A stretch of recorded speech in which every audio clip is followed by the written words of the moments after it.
Once upon a midnight dreary, while I pondered weak and weary over many a quaint and curious volume of forgotten lore, while I nodded, nearly napping, suddenly there came a tapping, as of someone gently rapping at my chamber door.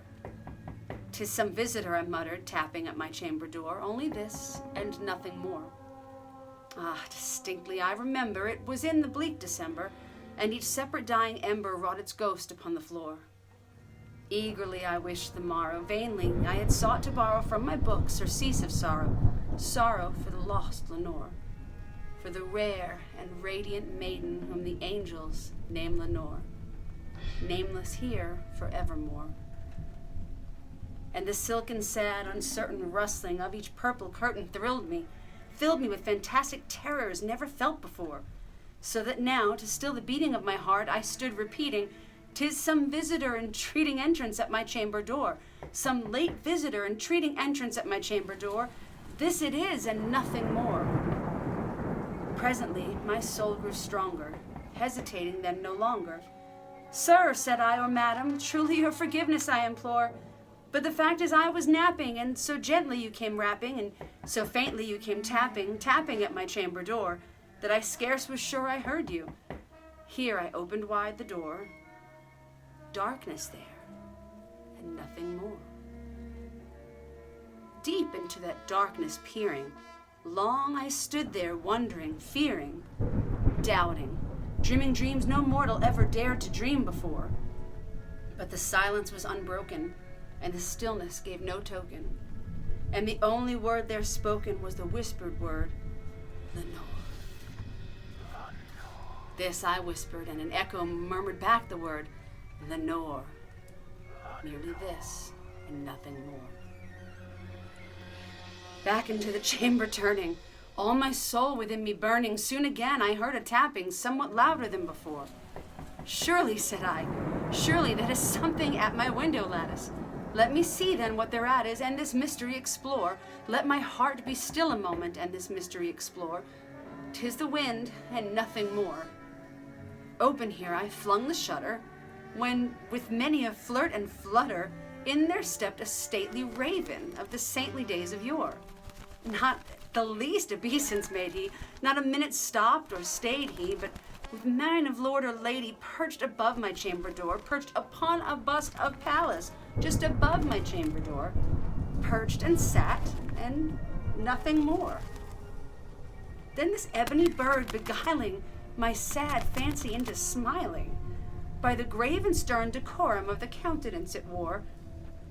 "Though thy crest be shorn and shaven, thou," I said, "art sure no craven, ghastly, grim, and ancient raven, wandering from the nightly shore.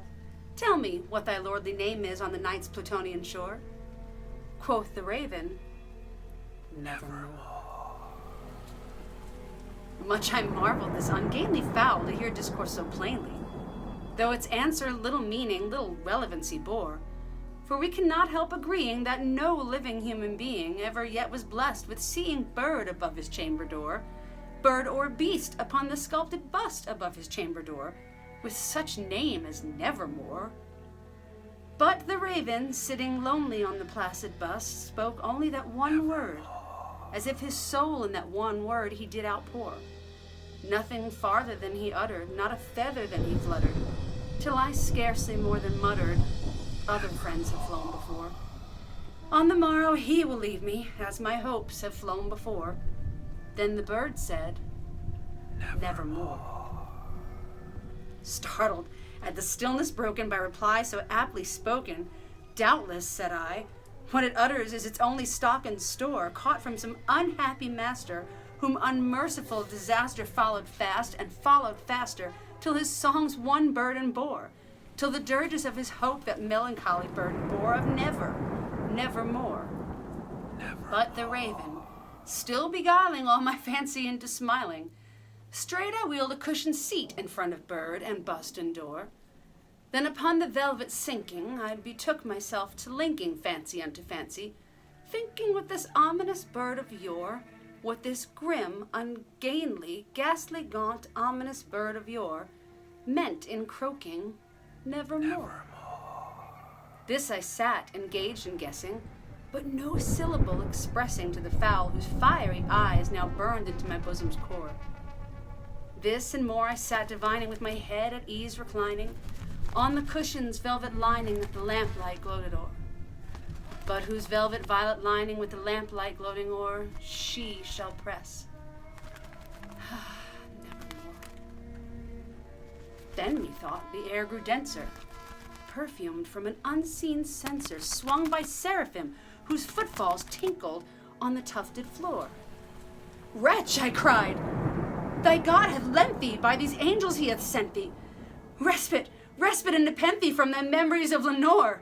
Quaff, oh quaff this nepenthe, and forget this lost Lenore. Quoth the Raven, nevermore. Prophet, said I, thing of evil, prophet still if bird or devil, whether tempter sent, whether tempter tossed thee here ashore, desolate yet all undaunted, on this desert land enchanted, by this home a horror haunted. Tell me truly, I implore, is there balm in Gilead? Tell me, I implore. Quoth the Raven, nevermore. Nevermore. Prophet, said I, thing of evil, prophet still if bird or devil, by that heaven that bends us, by that God we both adore. Tell this soul with sorrow laden, if within the distant Aden it shall clasp a sainted maiden whom the angels name Lenore. Clasp a rare and radiant maiden whom the angels name Lenore. Quoth the Raven, nevermore. Nevermore. Be that word our sign of parting. Bird or fiend, I shrieked, upstarting. Get thee back into the tempest and the night's Plutonian shore. Leave no black plume as a token of that lie that soul hath spoken. Leave my loneliness unbroken. Quit the bust above my door. Take thy beak from out my heart, and take thy form from off my door. Quoth the Raven, nevermore. Nevermore. And the Raven, never flitting, still is sitting on the pallid bust of Pallas, just above my chamber door, and his eyes have all the seeming of a demon's that is dreaming, and the lamplight o'er him streaming throws his shadow on the floor, and my soul from out that shadow that lies floating on the floor shall be lifted nevermore. Nevermore.